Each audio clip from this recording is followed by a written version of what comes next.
Kia ora, I'm David Chaston with 90 at 9, brought to you by interest.co.nz. This will get everything you need to know in 90 seconds at 9 o'clock. With news, consumers may be anxious about their political future, but they're spending like they're in healthy financial shape. In the US, their economy expanded at an annualised 2.8% in the third quarter of 2024, below the 3% of the previous quarter and forecasts of 3%. Holding it back was essentially no growth of inventories and slow expansion in capital investment. But personal spending rose at its fastest pace in more than a year. And the ADP employment report for October delivered a very positive signal, adding 233,000 paid private sector jobs, when only 115,000 were expected. This will have analysts raising their forecasts for US non-farm payrolls at the weekend. In China, eyes are on the level of interest payments that local government is paying as they borrow much more, replacing the revenue that has dried up from land sales.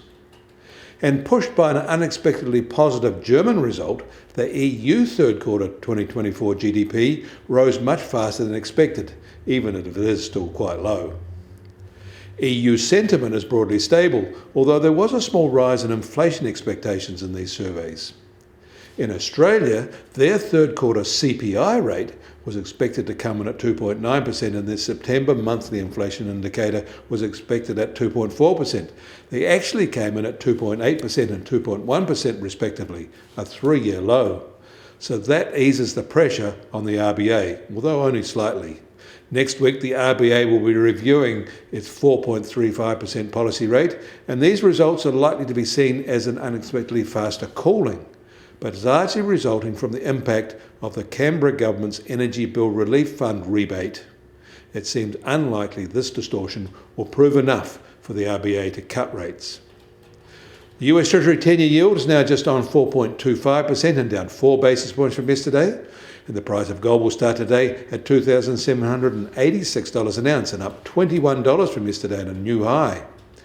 And oil prices are up $1 at $68.50 a barrel in the US, while the international Brent price is up to $72.50 a barrel. And the Kiwi dollar starts today at 59.8 US cents and back up 20 basis points from yesterday.